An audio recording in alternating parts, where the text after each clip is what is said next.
Hey everybody, hello and welcome back to our channel Info Island. So guys, एक बहुत बड़ी खुशखबरी सामने आ चुकी है उन सभी कैंडिडेट्स के लिए जो कि बेसब्री से इंतजार कर रहे थे। आरआरबी एनटीपीसी के यूजी की एग्जाम डेट्स कब आएंगी। जब आपके आरआरबी एनटीपीसी के जो ग्रेजुएट लेवल के एग्जाम हुए थे अभी लास्ट मंथ जून के ही महीने में, जो कि 5 जून से 24 जून तक चले थे, the moment those exams got finished ना, अगला सवाल सबके मुंह पर यही था कि यार अब अंडर ग्रेजुएट के पेपर का डेट और सामने आ जाए जो अपन वो पेपर देके भी फ्री हो जाएं। क्यों ऐसा इसीलिए भी क्योंकि गाइस ऐसे बहुत सारे कैंडिडेट्स हैं जिन्होंने एनटीपीसी के ग्रेजुएट लेवल के साथ ही साथ अंडर ग्रेजुएट लेवल का भी फॉर्म भरा था। जी हाँ दोस्तों, आपको हो सकता है आपको ये थोड़ा सरप्राइजिंग लगे, लेकिन ऐसे बहुत सारे कैंडिडेट्स हैं जिन्होंने आरआरबी का एनटीपीसी का ग्रेजुएट लेवल का भी पेपर दिया है। अब वो अंडर ग्रेजुएट का भी पेपर देंगे। तो गाइज उनके लिए तो ये बहुत ही बढ़िया बात हो जाएगी कि अगर भाई ग्रेजुएट में नहीं आ पाया तो अंडर ग्रेजुएट में वो अपना नाम बना सकते हैं। तो गाइज इसके लिए जैसे कि मैंने आपको बताया आपको करना क्या रहेगा, मैं आपको हर एक वीडियो में बताती हूँ। सबसे पहला चीज यही है, आपको काम रहना है, आपको फोकस रहना है। क्यों? क्योंकि अब आपके पास डेट्स आ गई हैं। ठीक है, पहले हमारे पास डेट्स नहीं आई थी तो हम यही प्रोडिक्शन लगा रहे थे कि यार जुलाई के महीने, ये तो हमने पहले ही सोच लिया था। अगर आपने वीडियो नहीं देखा है तो जरूर से वीडियो देखना। ये प्रोडिक्शन तो हमने पहले ही लगा लिया था कि भाई जुलाई से लेके अगस्त तक ही पेपर रेलवे वाले कंडक्ट करवा देंगे, ज्यादा डिले नहीं करेंगे। लेकिन उन्होंने तो और अच्छी खबर दे दी है, कोई दिक्कत नहीं है। क्योंकि पहले सबको यही लग रहा था कि यार अगस्त के महीने में एसएससी सीजीएल का भी पेपर लगा हुआ है, स्टेनो का भी पेपर लगा हुआ है, तो किस तरह से क्या होगा, मतलब अगस्त में कैसे कंडक्ट करवाएंगे, कहीं ऐसा तो नहीं नवंबर तक एग्जाम चला जाएगा। बट नो, उन्होंने तो बहुत बड़ी खुशखबरी दे दी है। अगस्त के महीने में ही आपका जहां पर सीजीएल का पेपर कंडक्ट करवाया जा रहा है, जहां पर स्टेनो का पेपर कंडक्ट करवाया जा रहा है, वहां पर आपका एनटीपीसी अंडर ग्रेजुएट लेवल का भी एग्जामिनेशन कंडक्ट करवाया जाएगा। जी हाँ दोस्तों, आपकी आरआरबी एनटीपीसी अंडर ग्रेजुएट की जो आपकी एग्जाम डेट्स जो कि कल ही रिलीज करवा दी गई है रेलवे बोर्ड के द्वारा, वो आ गई है, जिसमें तारीख आपके सामने है। 7 अगस्त से लेके 8 सितंबर तक आपके पेपर खत्म हो जाएंगे। ठीक है, सीधा सीधा एक महीना है जिसमें आपके एग्जाम कंडक्ट करवाए जाएंगे, जिसमें छुट्टियों के दिन भी शामिल है, इसीलिए थोड़ा सा 15-20 दिन आप मान के चलो। उसमें 3 शिफ्ट क्योंकि डेली होंगी, तो जितने भी 68, 69, 70, approximately 70 lakhs I would say, जितने भी कैंडिडेट्स बैठ रहे हैं, some around 63 to 65 lakh candidates जो बैठ रहे हैं, उन सबके पेपर कंडक्ट करवा दिए जाएंगे। अराउंड 45,000 to 50,000 एक दिन में स्टूडेंट्स एग्जाम देंगे। सो गाइज अब करना क्या है, अब सारी चीजें हम डिस्कस कर चुके हैं कि भाई एग्जाम डेट आउट हो गया। ठीक है, कट ऑफ ग्रेजुएट की देख ली। ठीक है, मतलब एक्सपेक्टेड क्या रह सकते हैं वो देख ली, आंसर की देख ली। अब क्या देखना है, अब कुछ नहीं करना है, सीधा सीधा एक महीना। ठीक है, इस वीडियो में हम आपके साथ शेयर करेंगे वो 30 डेज का स्ट्रैटेजी प्लान, जो कि आपको हेल्प करेगा, आपको किस तरह से प्रिपेयर करना है, आपको क्या करना है, बेसिकली आप किस तरह से अपना आरआरबी एनटीपीसी अंडर ग्रेजुएट का एग्जाम क्लियर कर सकते हैं। उसी के साथ साथ कौन कौन से ऐसे टॉपिक्स हैं जो कि आपको कवर करने हैं, अपनी प्रिपरेशन को किस तरह से इस लेवल पे ले जाना है कि भाई इन 30 दिन के अंदर मैं ऐसे प्रिपेयर कर लूं खुद को कि मैं पेपर क्लियर कर दूं। वो सारी चीजें आपको इस वीडियो में देखने को मिलेंगी। उसी के साथ साथ कुछ लास्ट मिनट टिप्स जो कि आपको काफी ज्यादा मोटिवेट करेंगी, काफी ज्यादा आपको हेल्प करेंगी, और आपकी जो प्रिपरेशन है उसको तो बूस्टअप करेगी ही, तो वो भी हम वीडियो में देख लेंगे जरूर से। ठीक है, तो गाइज वीडियो को कहीं भी स्किप नहीं करना है, एंड तक हमारे साथ बने रहना है, क्योंकि आज का ये वीडियो आपके लिए बेहद इंपॉर्टेंट होने वाला है। सो गाइज जैसे कि मैंने आपको बताया, आरआरबी एनटीपीसी की जो अंडर ग्रेजुएट एग्जाम है वो डेट्स आ चुकी हैं। बोर्ड ने 2 जुलाई which means yesterday only officially announce कर दिया गया है कि 7 अगस्त से लेके 8 सितंबर 2025 तक आपके अंडर ग्रेजुएट के एग्जाम हो जाएंगे। अब इसमें एक बहुत अच्छी बात हो गई, अगर आपने नोटिस नहीं करा, अगर आपने स्किप कर दिया है, तो गाइज एक चीज नोटिस से जरूर कर लो। उन बच्चों के लिए, अभी जैसे मैंने बताया ना कि ऐसे बहुत सारे कैंडिडेट्स हैं जो कि ग्रेजुएट का भी पेपर देंगे, अंडर ग्रेजुएट का भी पेपर देंगे, तो भाई उनके लिए तो बहुत अच्छी बात हो गई, क्योंकि वो ग्रेजुएट का पेपर देख चुके हैं, दे चुके हैं, उनके सामने सारे रेस्पॉन्स शीट्स आ गए हैं, आंसर की आ गई है, क्वेश्चन पेपर है, तो उनको तो ये बहुत ज्यादा अच्छे से पता चल चुका है कि भाई कहाँ कहाँ हमने गलतियां करी हैं। और वो गलती हम रिपीट अब अंडर ग्रेजुएट लेवल पे ना करें। तो गाइज उनके लिए तो ये बहुत एक golden opportunity, I would say diamond opportunity बन गई है कि भाई अपनी गलतियों से सीख के अंडर ग्रेजुएट की तैयारी इस तरह से कर लो, क्योंकि पता तो है ही पेपर में क्या आने वाला है, पेपर किस तरह का आएगा, और ग्रेजुएट का पेपर दिया ही है, एनालिसिस देखा ही है, आंसर शीट अपने पास है ही, तो अपने को बहुत अच्छे से पता है कि भाई कौन कौन सी चीजें एग्जाम में देखने को मिलेंगी। सो गाइज उन बच्चों के लिए तो है ही प्लस पॉइंट, उनके साथ साथ उनके साथ साथ किन का प्लस पॉइंट है, उन बच्चों का जिनके एसएससी सीजीएल की जो तैयारी कर रहे हैं, एसएससी स्टेनो की जो तैयारी कर रहे हैं, क्योंकि उनके भी पेपर आपके अगस्त में ही आने हैं। उनके भी जो एग्जामिनेशन होने हैं वो अगस्त में ही होने हैं। जैसे कि अगर हम डेट्स की बात करें तो I think as far as I remember SSC CGL आपका 13 अगस्त को है, 13 अगस्त से आपके लगे हुए हैं एसएससी सीजीएल के एग्जाम। स्टेनो की अगर हम बात करें तो गाइस 6 अगस्त से आपके एसएससी स्टेनो के भी एग्जाम होने हैं, और इसी के साथ साथ आपके अंडर ग्रेजुएट के भी एग्जाम चलते रहेंगे।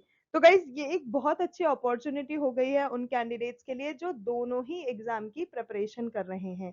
क्यों? क्योंकि वो अपना एक टाइम की प्रिपरेशन के साथ देखा जाए तो 2 एग्जाम निकाल पाएंगे। तो इनके लिए, इसके लिए उनके लिए बहुत एक बहुत अच्छी बात है। तो इसीलिए मैं कहूंगी कि आज से ही अपनी प्रिपरेशन को शुरू कर दो। आज हो गई है 3 जुलाई और आपका पेपर होना है 7 अगस्त तक। आपके पास मोटा मोटा 1 महीना आराम से है, 1 महीने से ज्यादा ही है, कहीं ना कहीं आपके पास 33-34 दिन आराम से हैं जिसमें आप अच्छे से अपने को प्रिपेयर कर सकते हो। तो गाइज उसके लिए करना क्या है, अब मैं आपको दिखाती हूँ वो ऑफिशियल नोटिस। 1 सेकेंड,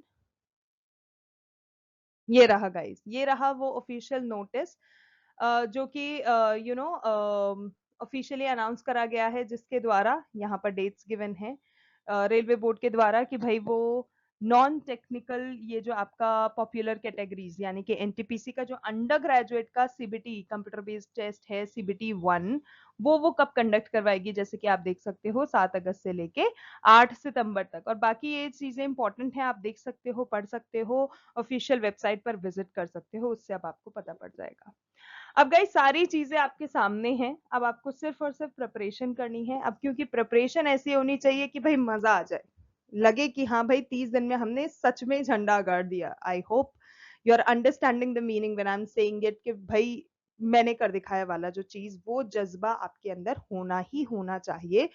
बिकॉज अगर आप किसी भी कॉम्पिटेटिव एग्जाम की तैयारी कर रहे हो ना, अगर वो डिटर्मिनेशन नहीं है, अगर आपके अंदर वो एंथुजियाज्म नहीं है, अगर आपके अंदर वो भूख नहीं है सक्सेस की, तो आई डोंट थिंक आप कुछ कर पाओगे। So this is very much required for you कि आप आज से ही, आई एम टेलिंग यू, आज 3 जुलाई हो गई है, आप आज से ही इतने डिटर्मिन हो जाओ कि भाई मैं एग्जाम क्लियर कर दूंगा या कर दूंगी। अब उसके लिए क्या करना है गाइज, उसके लिए आपको कुछ नहीं करना। वीडियो में हमने कुछ important last minute preparation tips आपके साथ शेयर करी है, जो कि आपको आपके आरआरबी अंडर ग्रेजुएट का जो एग्जाम होगा, जो कि 1 महीने बाद आपका होने ही वाला है, उसमें आपको हेल्प करेगा। उसमें आपको आगे देखने को मिलेगा वीडियो में कुछ ऐसी इफेक्टिव स्ट्रैटेजीज जो अभी हमने आपको बताई है, एक्सपर्ट के द्वारा जो बताई गई हैं, जो कि आपके कॉन्फिडेंस को तो बूस्ट करेगा ही करेगा, आपकी देखना परफॉर्मेंस को भी बूस्ट करेगा। तो प्लीज वीडियो में जरूर से, I am repeating this thing again, जरूर से बने रहना, क्योंकि this thing is very important for you to know. अब देखो, अगर हम बात करें टिप्स की, तो गाइस टिप्स का मतलब क्या होता है, सबसे पहले करना क्या है, जब मैं किसी पेपर को देने जा रही हूँ तो सबसे पहले मुझे करना क्या है, मेरा सिलेबस। ठीक है, सबसे पहले आता है मेरा सिलेबस।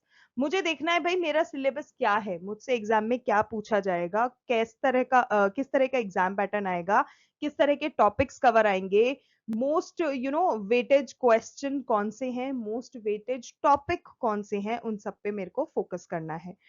और मोस्ट वेटेज से मैं आपको एक चीज और आपको हेल्प करेगी, मैं बता देती हूँ। जैसे कि अगर आपने एनटीपीसी ग्रेजुएट लेवल का पेपर देखा है guys, current affairs, mark my words, current affairs जो आए हैं ना पेपर में, उनके वेटेज ने सबको हिला के रख दिया। हिला के रख दिया से मेरा मतलब ये है कि किसी ने नहीं सोचा था कि सिर्फ और सिर्फ करंट अफेयर्स का वेटेज इतना ज्यादा आ जाएगा, लेकिन आया। ठीक है, 10 से 12 क्वेश्चंस आपके करंट अफेयर्स के ही आ गए। तो इसीलिए आपको बहुत जरूरी होता है पेपर का वेटेज जानना। अब क्योंकि ग्रेजुएट में भी हुआ है तो गाइज अंडर ग्रेजुएट में भी तो होगा, अंडर ग्रेजुएट में भी कुछ इसी तरह का देखने को मिलेगा। अब बात करूं मैं वेटेज की, तो गाइज वेटेज में आपको क्या करना है, सबसे पहले तो जैसे मैंने आपको बताया करंट अफेयर्स देख लेने हैं। उसके बाद आपको क्या करना है, उसके बाद स्टैटिक जीके खोल के पी जाओ, क्योंकि अगर करंट अफेयर्स के बाद कुछ आता है तो वो है स्टैटिक जीके। स्टैटिक जीके के बाद आपको क्या देख लेना है, फिर आपको देख लेना है पॉलिटी। ठीक है, पॉलिटी से क्वेश्चंस आते हैं, ठीक है, फंडामेंटल राइट्स हो गए, आपके कॉन्स्टिट्यूशन हो गए, हमारा जो इंडियन कॉन्स्टिट्यूशन है उससे रिलेटेड क्वेश्चंस होते हैं। फिर पॉलिटी के बाद आता है आपका जो सबसे ज्यादा कवर किया जाता है वो होता है हिस्ट्री। ठीक है, हिस्ट्री के क्वेश्चंस आते हैं। हिस्ट्री के बाद गाइज आपको क्या कर लेना है, हिस्ट्री के बाद आपको देख लेना है ज्योग्राफी। ठीक है, ज्योग्राफी से कुछ ही क्वेश्चंस आते हैं, लेकिन गाइज जब आते हैं तो भाई पढ़ना भी तो पड़ेगा ना। और ज्योग्राफी के बाद लास्ट में देख लो साइंस। ठीक है, साइंस से ग्रेजुएट में भी इतना ज्यादा कुछ कवर नहीं करा है, सो आई एम होपिंग कि अंडर ग्रेजुएट में भी इतना ज्यादा कुछ नहीं ही आएगा, क्योंकि भाई ग्रेजुएट से लेवल ऊपर थोड़ी जा सकता है ना। अंडर ग्रेजुएट का पेपर है तो ग्रेजुएट के लेवल से नीचे ही रहेगा ना। सो उसी हिसाब से अपने को प्रिपेयर कर लेना है। तो ये जो मैंने आपको वेटेज बताया है ना, ये वेटेज आपको इतना ज्यादा हेल्प करेगा ना आपको एग्जाम में, कि आप सोच भी नहीं सकते हो कि यार सिर्फ और सिर्फ कौन से टॉपिक कितना प्रिपेयर करना है, उसी से मुझे इतनी ज्यादा हेल्प मिल गई। ठीक है, सो पहली चीज तो ये हो गई भाई, मैंने सिलेबस अच्छे से रिव्यू कर लिया है, एक एक चीज अच्छे से जान ली है जो मुझे पढ़ना है। अगला मुझे क्या करना है गाइज, अगला स्टेप जो बहुत हेल्प करता है ना वो है प्रीवियस ईयर के पेपर। मजाक मत समझो, जो मॉक टेस्ट होते हैं और जो प्रीवियस ईयर के पेपर होते हैं ना, जब आप उनको सॉल्व करते हो, आप जब आप उनको प्रैक्टिस करते हो ना, बहुत ज्यादा हेल्प करते हैं आपको एग्जाम में। उससे क्या होता है ना गाइज, उससे आप फेमिलियर होते हो। मतलब फेमिलियर से मेरा मतलब है कि भाई एग्जाम फॉर्मेट क्या रहने वाला है, किस तरह के क्वेश्चंस आने वाले हैं। ठीक है, मतलब एक होता है ना कि मैं किस तरह के क्वेश्चंस फेस करूंगी एग्जाम में, मुझे अगर वो पहले से ही पता पड़ जाएगा ना तो मैं अपने आप को प्रिपेयर कर पाऊंगी और अच्छे से एग्जाम को देने के लिए। तो इसी के लिए क्या करना, कुछ पुराने मतलब जैसे अब सबसे पहले ग्रेजुएट वाले जो हैं वो तो देख ही लेना। ठीक है, 24-25 शिफ्टों के जितने भी आपके पास पेपर हैं, अब तो भाई आंसर की भी है आपके पास, क्वेश्चन पेपर भी है आपके पास, तो अच्छे से घोल के पी जाओ कम से कम वो सारे पेपर तो। उसके अलावा क्या करना है, कुछ प्रीवियस ईयर पेपर देख लेने हैं। ठीक है, उसमें मॉक टेस्ट पेपर ले लो, प्रीवियस ईयर पेपर ले लो, अच्छे से उसको बहुत ज्यादा प्रैक्टिस करो, अच्छे से रिवाइज करो, जिससे कि आपको पता पड़ जाए कैसा पेपर आएगा। ठीक है, तो ये हो गया प्रैक्टिस प्रीवियस ईयर पेपर की। फिर अगर मैं अगली बात करूं तो अगला मुझे क्या करना है, टाइम मैनेजमेंट बहुत जरूरी है गाइस। टाइम मैनेजमेंट के लिए आपको क्या करना है, आप एक स्केड्यूल बना लो। मुझे इतने टाइम से लेके इतने, मैं ऑब्वियसली आप बच्चे नहीं हो जो मैं आपको ये बताऊंगी भाई सुबह इतने बजे उठना है, इतने बजे पढ़ने बैठना है, इतने बजे लंच करना है, इतने बजे खेलना है, इतने बजे सोना है, blah blah blah. Come on, you are not 4 year old और 5 year old that I will be telling you this timetable for yourself। तो इस तरह का टाइम मैनेजमेंट नहीं। टाइम मैनेजमेंट से मेरा मतलब ये है कि इस टॉपिक को मुझे इतने दिन देने हैं। फॉर एग्जाम्पल पॉलिटी की अगर अब हमने बात करी है, हमने इंडियन कॉन्स्टिट्यूशन की बात करी है, अगर हमने फंडामेंटल राइट्स की, फंडामेंटल ड्यूटीज की बात करी है, तो मुझे अपने आप को ये दे देना है कि यार 2 दिन में या 3 दिन में ना मुझे ये सारा कवर कर लेना है। ठीक है, इस तरह से आप अपने आप को डिवाइड करो, इस तरह से आप अपने टाइम को डिवाइड करो। ठीक है, उसमें अपने ब्रेक्स जो हैं उस हिसाब से फिर मैनेज करो। तो उससे देखना आपको लगेगा कि सच में बहुत फर्क पड़ा है, और एक्चुअल में उससे बहुत फर्क पड़ता है। ओके गाइस, नेक्स्ट अगर मैं टाइम मैनेजमेंट के बाद देखूं तो नेक्स्ट पॉइंट आता है भाई हमारा, अब हमें क्या कर लेना है, सिर्फ और सिर्फ रिलैक्स करना है। क्योंकि जब मैंने पढ़ाई शुरू कर ही दी है तो ऑब्वियसली मैं वो सारी चीज कवर अप कर ही लूंगी, जब मैंने उस चीज के लिए डिटर्मिन हूँ प्रैक्टिस करके mock test paper etcetera etcetera की, तो उसके बाद कुछ नहीं करना है।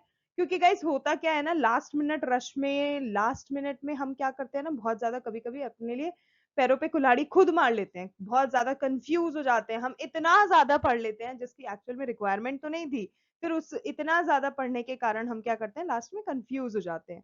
तो अपने को उस स्टेप से बचना है, अपने को कंफ्यूज नहीं होना है, थोड़ा सा कामली चीजों को पॉजिटिवली हैंडल करना है। अपनी प्रिपरेशन जितनी है कम से कम उतनी, मतलब ऐसा होना चाहिए अगर मैंने 70% अपने आप को प्रिपेयर करा है ना, तो कम से कम ऐसा हो कि उस 70% से जो पूछा जाए ना वो मैं बिल्कुल एग्जैक्ट बता पाऊं। ऐसा नहीं हो कि फिर अगर उसमें से कुछ पूछ लिया जाए तो मैं, मतलब एक होता है ना कि मेरी नैया डामाडोल हो जाए, वैसा कुछ नहीं होना चाहिए।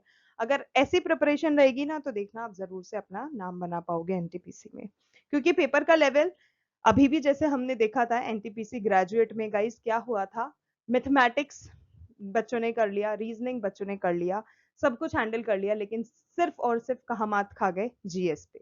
तो अभी आपके पास इतना टाइम है दोस्तों, बहुत टाइम है, 30 दिन बहुत होते हैं, मजाक नहीं है। 30 दिन बहुत होते हैं, 30 दिन में तो आप पता नहीं कितना खुद को प्रिपेयर कर सकते हो। तो जीएस क्या चीज है, ठीक है, जिसमें अभी टॉपिक्स हम आपको बता ही देंगे क्या क्या पढ़ने हैं, तो फिर क्या दिक्कत है, ठीक है। तो अभी आपको क्या करना है, अपनी तैयारी को शुरू कर लेना है, ठीक है। चाहे जो भी, चाहे नए कैंडिडेट्स हों, पुराने कैंडिडेट्स हों, सीजीएल देने वाले हों या फिर नहीं देने वाले हों, जो भी है, आपको क्या करना है, अपनी तैयारी शुरू कर देनी है। अब मेन बात आती है कि भाई मैं पढ़ूं क्या। ओके, पढ़ूं कैसे, मेरा मतलब ये नहीं है कि भैया मैं किताबें बताने लग जाऊं कि भैया ये किताब उठा लो, वो किताब उठा लो, ये मैराथन ज्वाइन कर लो, वो marathon, no no no no, I am here to give you the important things, okay.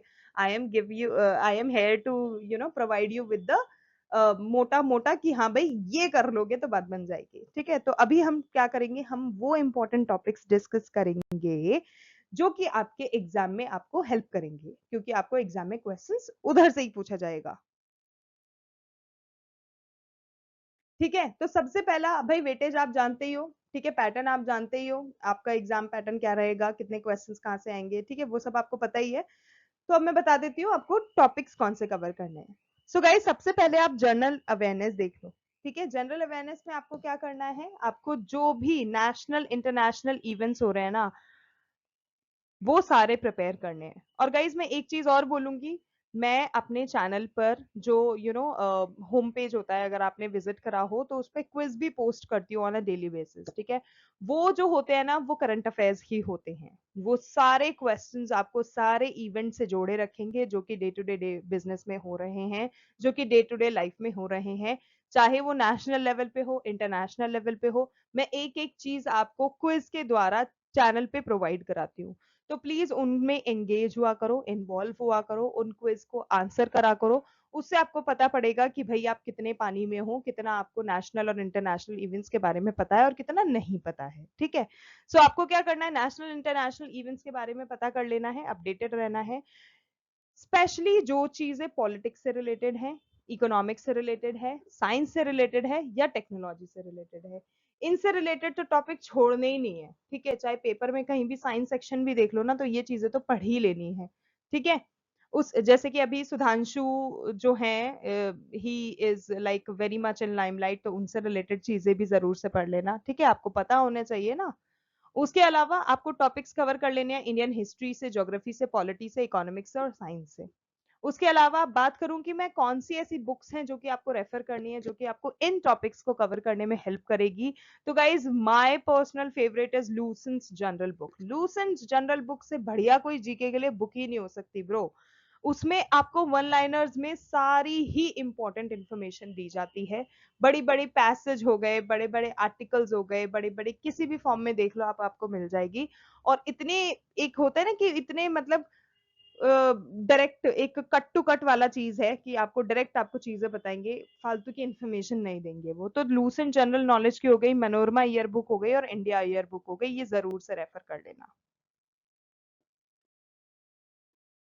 Okay guys, अब करंट अफेयर्स, जैसे कि अभी मैंने आपको बताया, जनरल अवेयरनेस में करंट अफेयर्स सबसे ऊपर है, क्योंकि करंट अफेयर्स का वेटेज 10 से 12 का गया है आपका ग्रेजुएट में भी, तो अभी भी आप अंडर ग्रेजुएट में भी इतना तो एक्सपेक्ट करके चलो कि 10 से 12 का रहेगा। तो 10 से 12 के लिए क्वेश्चंस को आंसर करने के लिए आपको क्या करना है, नेशनल इंटरनेशनल न्यूज हो गई, अवार्ड हो गई, गवर्नमेंट स्कीम्स हो गई, सब खोल के पी जाना है। स्टैटिक जी के लिए आपको क्या करना है, स्टैटिक जीके के लिए Indian history, geography, polity, basic science के क्वेश्चंस देख लेने हैं। चैनल पे बहुत सारे स्टैटिक जीके की वीडियोस अवेलेबल हैं, जल्दी से जाओ, स्क्रॉल डाउन अ लिटिल और यू आर देयर। इसके अलावा रेलवे बजट देख लेना, पॉलिसीज देख लेना, रेलवे जो डे टू डे बेसिस पे पॉलिसीज लाती है। गाइज आज ही I would want to share a news with you guys, आज ही मैंने पेपर में कहीं पढ़ा था, मतलब थोड़ा रफली पढ़ा था, इतने अच्छे से नहीं पता है। तो गाइज उसमें क्या था ना कि कुछ रामायण यात्रा करके कुछ इंडियन गवर्नमेंट ने कुछ निकाला है, ट्रेन व्रेन, जिसका फेयर जो है ना, थर्ड एसी का भी आप मानोगे नहीं कितना है, थर्ड एसी का भी 1.66 लाख है, सोच लो। फर्स्ट एसी का कितना होगा। तो ऐसी कुछ चीजें होती हैं, तो उनको भी ध्यान में रखना बहुत जरूरी होता है कि डे टू डे बेसिस पे क्या हो रहा है, गवर्नमेंट क्या ला रही है। ठीक है, ये तो हो गया सारा का सारा जनरल अवेयरनेस से। अब अपने को मैथमेटिक्स देख लेना है, मैथ्स में क्या करना है। ठीक है, अपने को नंबर सिस्टम हो गया, fraction, decimal, percentage, ratio, proportion और एवरेजेस, ये सारे टॉपिक कवर कर लेने हैं। इनको नहीं छोड़ना है, जो जो मैं बता रही हूँ ना, इनको नहीं छोड़ना है, भले ही कुछ और ऊपर नीचे हो जाए, लेकिन जो यहाँ मेंशन किया है ना, ये बिल्कुल नहीं छोड़ना है। उसके अलावा guys linear equations, quadratic equations, algebraic expressions देख लेना। Triangles, quadrilateral, circle and mensuration, ये भी देखना है। इसके अलावा आपको ट्रिगोनोमेट्रिक आइडेंटिटीज और फॉर्मूलाज याद होने चाहिए, उनकी बेसिक अंडरस्टैंडिंग आपको होनी चाहिए। सॉल्विंग प्रॉब्लम्स जो कि टेबल्स, चार्ट्स और ग्राफ्स के बेसिस पे आती है, वो भी देखना है। और इसके लिए आपको क्या करना है, आपको क्वांट एप्टीट्यूड जो कि आर एस अग्रवाल और डी के गोयल है ना, these are also my personal favourite. जब मैं 10th क्लास में थी तभी से I use to refer to this R S Agarwal and D K Goyal, I use to blindly trust these books, तो ये आपको रेफर कर लेना है। ठीक है, तो मैथ्स में ही अभी हमने देखा, तो गाइस प्रॉफिट एंड लॉस हो गया, उसका बेसिक कॉन्सेप्ट फॉर्मूला देखो, टाइम एंड वर्क का देखो, सिंपल कंपाउंड इंटरेस्ट देखो, टाइम स्पीड एंड डिस्टेंस देखो, इसके अलावा नंबर सिस्टम जो अभी बताया है, एलसीएम, एचसीएफ और बेसिक नंबर प्रॉपर्टीज जो होती है वो सब। ओके इसके अलावा जनरल इंटेलिजेंस और रीजनिंग की अगर मैं बात करूं, तो ऐसे कौन से टॉपिक्स हैं जो कि मुझे मेरी जीआई और रीजनिंग के लिए हेल्प करेंगे। तो गाइज उसके लिए अगर क्योंकि भाई रीजनिंग अलग अलग तरीके की होती है, जैसे कि वर्बल रीजनिंग हो गया, उसमें आपको क्या करना है, एनालॉजी, सेंस, कोडिंग, डिकोडिंग और सिलॉजिज्म जो होता है ना, उसके क्वेश्चन सॉल्व करने हैं। नॉन वर्बल के लिए आपको क्या करना है, नॉन वर्बल के लिए आपको मिरर इमेज हो गया, वाटर इमेज हो गया, पेपर फोल्डिंग हो गया और पजल वगैरह हो गई, ये सब कुछ सॉल्व कर लेना है। उसके बाद एनालिटिकल रीजनिंग के लिए क्या करना है, एनालिटिकल रीजनिंग के लिए आपको क्या करना है, ब्लड रिलेशंस हो गए, वेन डायग्राम हो गया, लॉजिकल पजल्स हो गए, ये सब कुछ देख लेना है। और ये तीनों तरह की रीजनिंग पढ़ने के लिए आपको कौन सी बुक्स हेल्प करेंगी, कौन सी बुक रेफर करनी है, वो मैं अब आपको बता देती हूँ। So a modern approach to verbal and non verbal reasoning जो कि आर एस अग्रवाल की ही है, वो आप रेफर कर सकते हो। It is really good and it is really going to help you. So yes, general intelligence reasoning में जैसे कि अभी हमने देखा सीरीज, ठीक है, जिसमें आपको नंबर, अल्फाबेट, सीरीज दोनों देखनी है। पजल्स आपको देखनी है अलग अलग तरीके की, जिसमें सिटिंग अरेंजमेंट, लॉजिकल पजल हो। कोडिंग डिकोडिंग देख लेना है, आपको क्या करना है, कोडिंग डिकोडिंग किस तरह से वर्ड्स उसके वो होते हैं वो देखना है। सिलॉजिज्म जो बेसिक रीजनिंग है, इससे रिलेटेड क्वेश्चंस आपको करने हैं। और एनालॉजी, एनालॉजी के जो क्वेश्चंस होते हैं जो कि आपकी रीजनिंग स्किल्स को बहुत ज्यादा बढ़ाते हैं, वो भी देख लेने हैं। ओके गाइज, ये तो हो गया क्या करना है की बात। ठीक है, क्या करना है से मेरा मतलब है कि करना ही करना है। ओके ये सारी चीजें तो आपको करनी ही करनी है। इसके अलावा अब हम बात करेंगे डूज एंड डोंट्स की, जो कि भाई लास्ट मिनट कभी कभी क्या होता है, हैसल में हम कुछ गड़बड़ कर जाते हैं, कुछ गलतियां कर जाते हैं, तो आपको अपने आप को उस चीज से कैसे बचाना है वो अब हम आपको बताते हैं। सो गाइस डूज, सबसे पहले हम बात करेंगे डूज की। ठीक है, आरआरबी एनटीपीसी का अगर आपको पेपर क्लियर करना है तो आपको क्या करना पड़ेगा, सबसे पहले आपको अपना सिलेबस, वैसे मैं सब कुछ डिटेल में आपको ऑलरेडी बता चुकी हूँ, तो अब तक अगर आपने वीडियो पूरी देखी है तो अब तक इन 22 मिनट में, 23 मिनट में आप ऐसे हो जाने चाहिए कि बस वीडियो खत्म होते ही आप प्रिपरेशन शुरू कर दो। ठीक है, तो सबसे पहले आपको क्या करना है, डिटेल सिलेबस देख लेना है, टॉपिक्स जो कवर करने हैं वो देख लेने हैं, एक स्ट्रक्चर्ड स्टडी प्लान बनाने हैं जिसमें सारे ही टॉपिक्स कवर हो जाएं। आप जितने ज्यादा प्रीवियस ईयर पेपर देखोगे, जितने मॉक टेस्ट देखोगे, सॉल्व करोगे, उतना ही बढ़िया है। आपको अपने आप को सिर्फ और सिर्फ जो कोर सब्जेक्ट्स है ना, general awareness, maths, general intelligence और रीजनिंग, सिर्फ और सिर्फ इसी पे अपना ध्यान केंद्रित करना है। इसके अलावा कहीं इधर उधर भटकना नहीं है। आपको प्रैक्टिस करना है, क्वेश्चंस को सॉल्व करना है अपने पर्टिकुलर टाइम में, ठीक है, गिवन टाइम में। ठीक है, उस तरह से टाइम मैनेजमेंट करना है। अपने आप को अपडेटेड रखना है करंट इवेंट्स के साथ, इंटरनेशनल हो, नेशनल हो, सभी तरह के जो भी होते हैं। आपको अदर जो कैंडिडेट्स हैं जो कि ऑनलाइन प्लेटफॉर्म्स पे हैं, आप उनसे डिस्कस कर सकते हो, आप अपने डाउट्स को क्लियर अप कर सकते हो। ठीक है, क्योंकि कभी कभी क्या होता है ना guys, it's better to like group study than studying alone, क्योंकि जब आप ग्रुप स्टडी करते हो तो कभी ना कभी ना, क्योंकि भाई वहां दो तीन दिमाग चल रहे होते हैं एक साथ, तो आपको क्या करता है, कहीं अगर आपको कोई किसी तरह की क्वेरी होती है ना, तो the other person is there to help you out, तो आप कनेक्ट कर सकते हो। ऑनलाइन प्लेटफॉर्म्स पे, if you do not have anybody offline, ठीक है। मॉक टेस्ट करो ज्यादा से ज्यादा, और एक पॉजिटिव माइंडसेट रखो, simple, and then you are good to go. फिर देखना, अगर आप हंसते हंसते एग्जाम सेंटर छोड़ के नहीं आए ना, तो मेरा नाम बदल देना, because these are the simplified things जो कि आप कर सकते हो, ठीक है। Okay, next we are going to be discussing don'ts, क्या नहीं करना है, क्योंकि भाई क्या करने से ज्यादा जरूरी होता है क्या नहीं करना है, क्योंकि कभी कभी हम इतना कुछ कर देते हैं जिसकी रिक्वायरमेंट नहीं होती है, फिर एंड में हम अपने आप को ही कोस रहे होते हैं, अरे यार काश वो नहीं किया होता तो अच्छा होता, राइट। सो गाइस, क्या नहीं करना है, सबसे पहले आपको क्या करना है, अपनी स्टडीज को डिले नहीं करना है। जैसे कि मैंने अभी आपको बोला कि जैसे ही वीडियो खत्म हो जरूर से अपनी प्रिपरेशन को शुरू कर देना, ठीक है। सो डिले नहीं करना है, इजी रखो, इजी ब्रीजी रखो, लेकिन अपने स्टडी प्लान पे स्टिक रहो, ठीक है। लॉन्ग आवर्स तक नहीं पढ़ना है कि भाई लगे ही हुए हैं, ब्रेक नहीं ले रहे हैं, खाना पीना छोड़ दिया, क्योंकि भैया हेल्थ इज वेल्थ।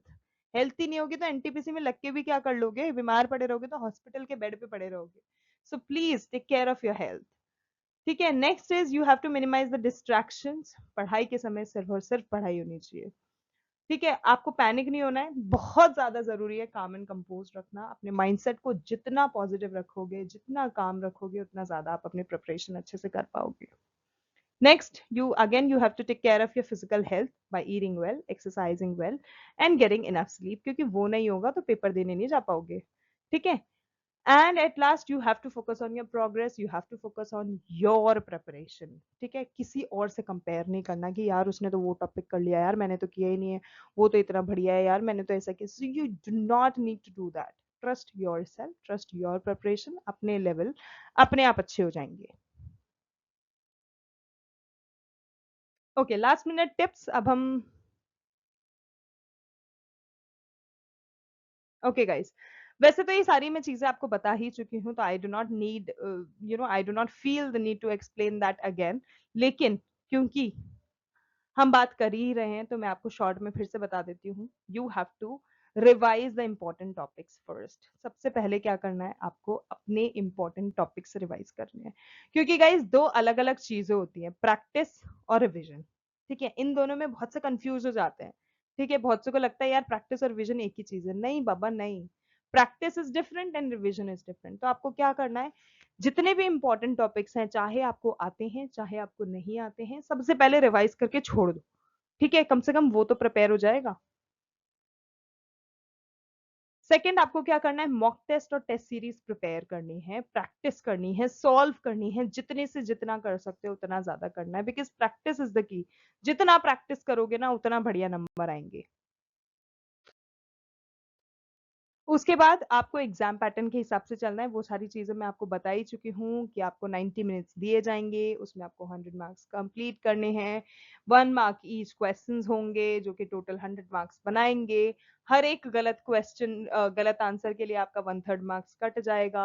किसी अनअटेम्प्टेड क्वेश्चन अगर कोई रह जाता है तो उसके लिए कोई नेगेटिव मार्किंग नहीं होगी, कोई उसका नंबर नहीं कटेगा। तो इस हिसाब से आपको अपना टाइम को ना एफिशिएंटली मैनेज करना है और उस तरह से अपने आप को प्रिपेयर करना है। उसके बाद आपको प्रीवियस ईयर के क्वेश्चंस पेपर देखने हैं, जो कि मैं बता ही चुकी हूँ, जिससे आपको पेपर का पैटर्न पता चल जाएगा, ठीक है। कौन से एरियाज को प्रिपेयर करना है वो पता पड़ जाएगा, कहाँ आप वीक हो वो पता पड़ जाएगा, कहाँ आप स्ट्रांग हो वो पता पड़ जाएगा। ओके, उसके बाद आपको अपनी एक्यूरेसी और स्पीड में मेंटेनेंस, अपने आप बैलेंस बनाए रखना है, क्योंकि ये बहुत जरूरी है, ठीक है। आरआरबी एनटीपीसी का पेपर दे रहे हो, मजाक तो नहीं है बिल्कुल भी, ठीक है।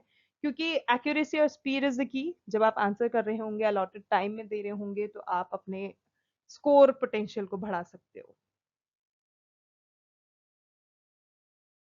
उसके बाद कीप काम एंड डू आराम। ओके, ये तो मैं बता ही चुकी हूँ, once you are done with your exam फिर तो आराम ही आराम है यार, तब तक थोड़ी सी पढ़ाई कर लो, मेहनत रंग लाने दो, उसके बाद आराम ही आराम है। So please keep calm. Important resources, resources की मैं बात कर लेती हूँ गाइस। टिप्स तो मैंने अभी आपको बताई दी है। सो गाइस, रिसोर्सेज बहुत जरूरी है, क्योंकि हम कहाँ से पढ़ाई कर रहे हैं ये हमारे को जानना बहुत जरूरी है, जिसमें गाइस सबसे पहले आप आरआरबी की वेबसाइट पे जाओ, ठीक है। ऑफिशियल वेबसाइट जो है वो आपकी प्राइमरी सोर्स होनी चाहिए हर एक एक्यूरेट इन्फॉर्मेशन की। अगर आपको जो चीज़ जाननी है, कैसे होने वाला है, क्या होगा, ऑफिशियल वेबसाइट पे जाओ।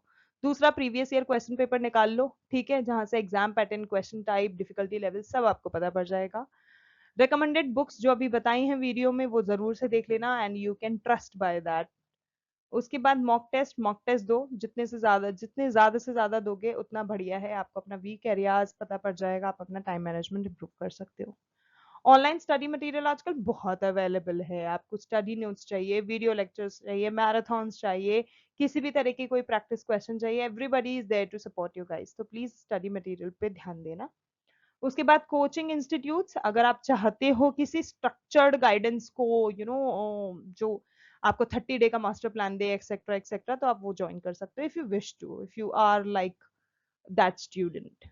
उसके अलावा ऑनलाइन फोरम्स हैं, बहुत सारी कम्युनिटीज हैं, आप उनके साथ कनेक्ट कर सकते हो, अलग अलग कैंडिडेट्स के साथ कनेक्ट कर सकते हो ऑनलाइन। आप अपने डाउट्स को डिस्कस कर सकते हो, टिप्स शेयर कर सकते हो, और इस तरह से जब सब अच्छा अच्छा चलेगा तो you will get motivated. That's it guys, those were the very important last minute tips and tricks I would say, जो कि मैं आपको provide कर सकती थी for your upcoming RRB NTPC undergraduate exam 2025. So if you guys liked the video and found it informative, like really informative, then don't forget to like, share and subscribe to our channel Info Island, because this is the only platform जहाँ पर आपको सब तरह के competitive exam से related queries हो, questions हो, study material हो, किसी भी तरह की कोई अपडेट हो, नोटिफिकेशन हो, सब मिलता रहेगा समय समय पर, क्योंकि हम बैठे हैं ना। We are there to help you guys. So guys, आज के लिए बस इतना ही। Thank you so much for watching, thank you so much for your time. We will see you in our next video. तब तक के लिए all the very best to all the candidates and much love to all of you all. इसके अलावा भी, if you guys come across any query, any suggestion, any recommendation, then do not hesitate to comment that down below in the comment section and we will look after all that query. आज के लिए guys, आज के लिए बस इतना ही। Thank you so much.